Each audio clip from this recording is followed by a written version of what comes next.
Next question. What do you do when you have two extreme ownership believers that have to go against each other? Ooh. Sounds like a big challenging question.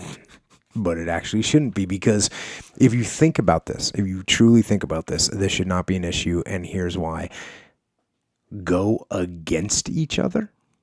Against each other? So what are the goals? Are these two people on the same team? I'm assuming that they're on the same team, right? They're on the same team. So if they're on the same team and we want to win, we have the same goals, we want to win, but we won't work together?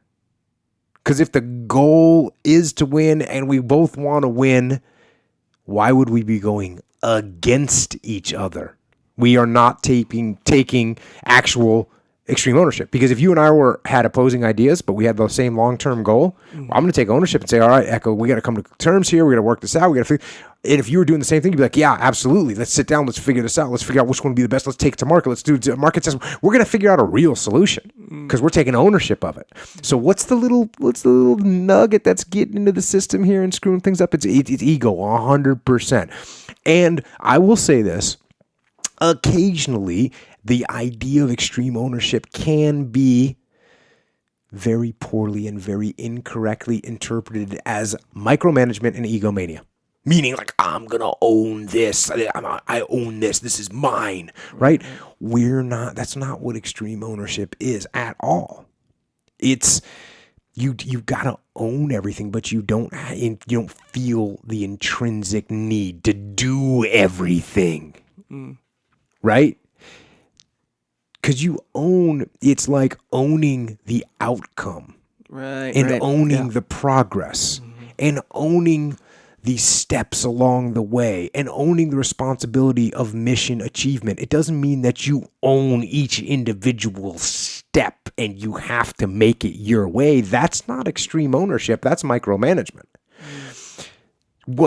So extreme ownership is about leadership and decentralized command and using indirect tactics to make things happen and owning the outcome. So that's why if you have two people that were truly about like, hey, I'm going to own this.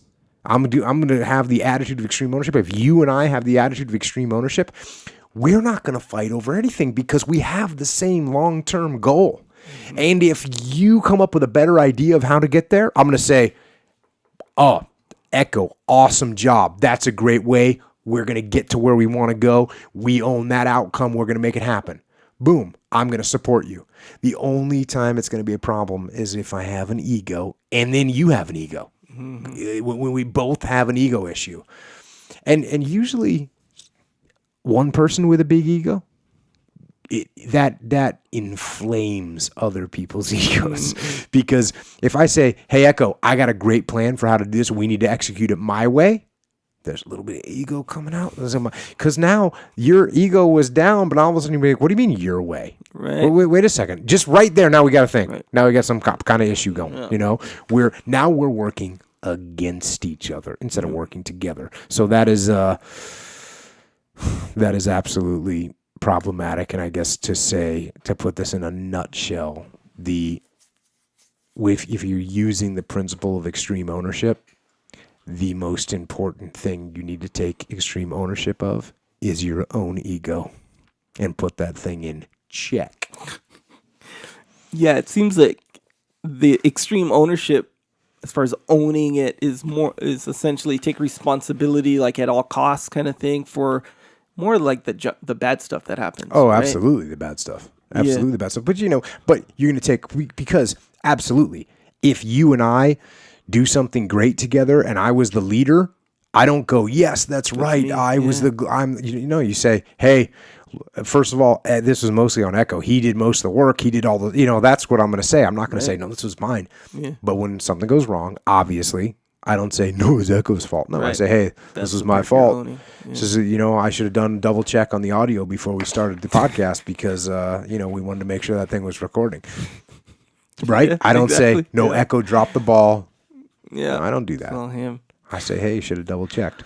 So that's, if you truly have two people that have real ownership and they put their egos in check, this is literally not an issue. Right. So this isn't even a question for that, right? Because they don't go against each other. Yep. They're going with each other. And so what are the chances that you, as a person that's really put your ego in check and you're exercising extreme ownership, what are the chances that you work with another person that is exactly with the same mindset, taking ownership, but no ego? What are the chances of that? They're actually pretty slim. This is not easy to do.